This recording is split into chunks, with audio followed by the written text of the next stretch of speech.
मैं बार बार हवाला देता हूँ नीति आयोग के रिपोर्ट का कि प्रायः सभी मानकों पर बिहार पीछे चला गया। वो 28 राज्यों में 28वें स्थान पर, इंडस्ट्री लगाने के मामले में भी 28 राज्यों में 28वें स्थान पर। केवल कहने के लिए नीति बन गई शराबबंदी की, लेकिन हर घर में जब शराब उपलब्ध है और नकली शराब से हजारों लोग मरे हैं, तो ऐसे में शराब खुले रखने का मतलब ही मैं नहीं समझता हूँ। एक पैरेलल इकोनॉमी खड़ा हो गया।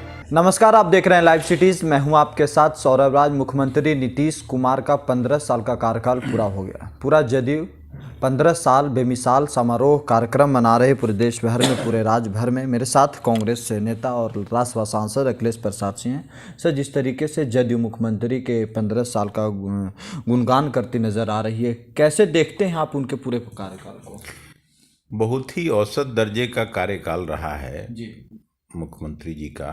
और ये केवल मैं अपोजिशन में सांसद हूँ इसलिए नहीं कह रहा हूँ।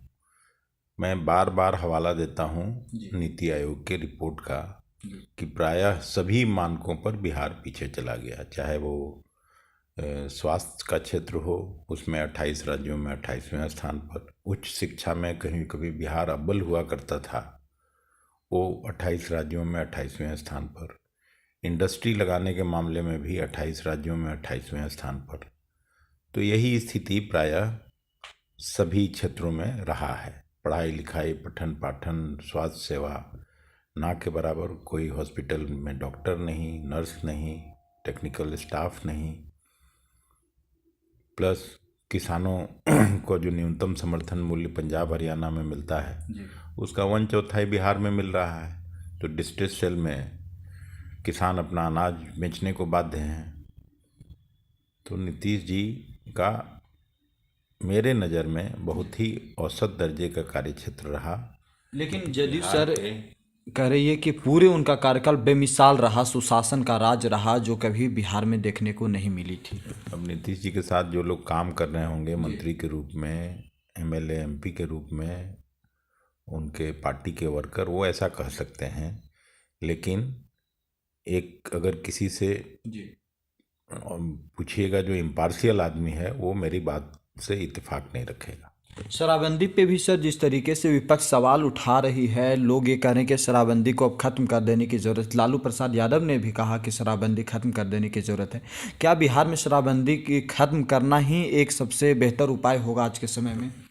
नहीं, शराबबंदी वहाँ है ही नहीं। केवल कहने के लिए नीति बन गई शराबबंदी की, लेकिन हर घर में जब शराब उपलब्ध है और नकली शराब से हजारों लोग मरे हैं, तो ऐसे में शराब खुले रखने का मतलब ही मैं नहीं समझता हूँ। एक पैरेलल इकोनॉमी खड़ा हो गया शराबबंदी के नाम पर। इससे फायदा किसको हो रहा है सर? उनके ऑफिसर्स को हो रहा है, और किसको होगा?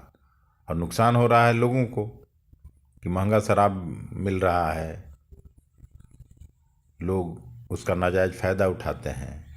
लेकिन कांग्रेस में भी दो मत है सर। कुछ लोग कह रहे हैं कि शराबबंदी खत्म कर देने की ज़रूरत, लेकिन कुछ लोग कहते हैं कि शराबबंदी रहनी चाहिए, क्योंकि जब शराबबंदी बिहार में लागू हुई थी उस वक्त आप लोग बिहार सरकार में शामिल थे, नीतीश कुमार के साथ अब भी सरकार में शामिल थे सर उस वक्त। तो मैं शामिल होने से क्या होगा? जब कोई पॉलिसी गलत हो, उससे लोगों को फ़ायदा नहीं हो, तो उस पर करेक्टिव में डिसीजन करना चाहिए ना। कि डिसीजन करेक्ट नहीं करना चाहिए, करेक्टिव मेजर्स लेने की आवश्यकता है। यही तो मैं कह रहा हूँ। उस समय ये सोच के किया गया होगा कि पूर्णतः शराबबंदी हो जाएगी, कोई शराब का एक बोतल भी बिहार में नहीं आ पाएगा, लोग नहीं पिएंगे, लोगों का स्वास्थ्य ठीक रहेगा।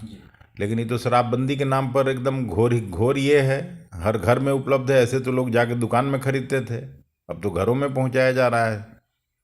देखिए, आपके एक पुराने साथी कांग्रेस के कीर्ति आजाद टीएमसी में शामिल हो गए। एक और झटका आप लोग को लग रहा है सर? धीरे धीरे लोग जा रहे हैं आपको छोड़ करके। नहीं, अवसरवादी लोग इधर से उधर जाते हैं चुनाव के समय में, जब उनको कुछ नहीं मिलता है, तो इससे कोई पार्टी के सेहत पर फर्क पड़ने वाला नहीं। चलिए, शुक्रिया सर, थैंक यू।